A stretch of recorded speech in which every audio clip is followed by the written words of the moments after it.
जय सद्गुरू. सर्वांना माझा नमस्कार. आज आपण बनवणार आहोत कुकरमध्ये गुळाचा पाक करून तिळाची आणि शेंगदाण्याची परफेक्ट वडी. तीही अगदी सोप्या पद्धतीने, न तुटणारी आणि मस्त चवीची, कमी वेळेत होते आणि 100% सर्वांना जमणारी ही तिळाची वडी आहे. त्यासाठी लागणारं साहित्य मी या वाटीने मोजून घेतलेलं आहे. ही अर्ध्या वाटी पांढरे तीळ आहेत, ही अर्धा वाटी शेंगदाणे आहेत. शेंगदाणे मी खमंग भाजून त्याचे साल काढून घेतलेले आहेत आणि 1 वाटी गूळ आहे. आता आपण तीळ भाजायला घेऊया.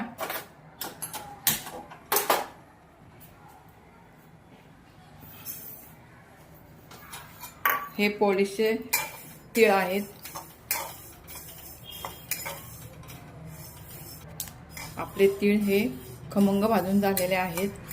ते आता आपण, आणि आपल्या तिळाचा बघा कलर पण थोडा चेंज झालेला आहे, तो आपण आता काढून घेऊया आणि हे थंड करून घेऊया. हा 1 वाटी गूळ मी किसून घेतलेला आहे. आता मी इथं कुकर ठेवलेला आहे, त्यामध्ये पाणी टाकलेलं आहे. आता यामध्ये मी हे पातेलं ठेवणार आहे आणि पातेल्यावर हे झाकण ठेवून गुळाला पाक करण्यासाठी ठेवणार आहे आणि एकच शिट्टी करणार आहे. आपले तीळ हे थंड झालेले आहेत, ते आता आपण बारीक करून घेऊया आणि शेंगदाणे पण त्याबरोबर बारीक करून घेऊया.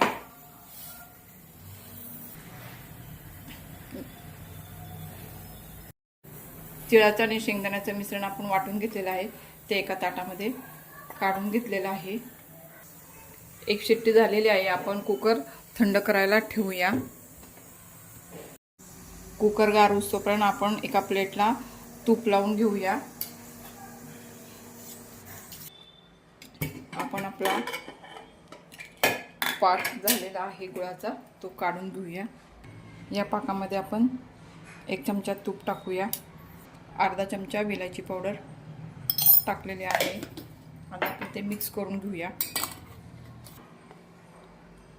तिळाचं आणि शेंगदाण्याचे मिश्रण आपण त्या पाकामध्ये घालून घेऊया.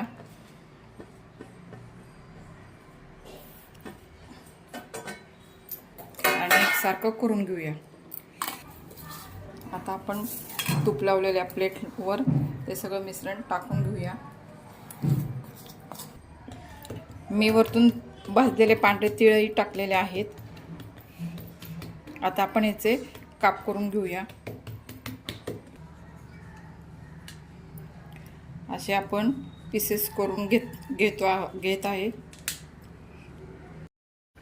तर पाहिलं ना, पाकाची झंझट नाही. कुकरमध्येच तयार झालेल्या पाकामध्ये आपली मऊ तीळ शेंगदाण्याची वडी तयार झाली आहे. घरच्या घरी कमी मेहनतीत अगदी सोप्या पद्धतीने ही वडी तयार होते.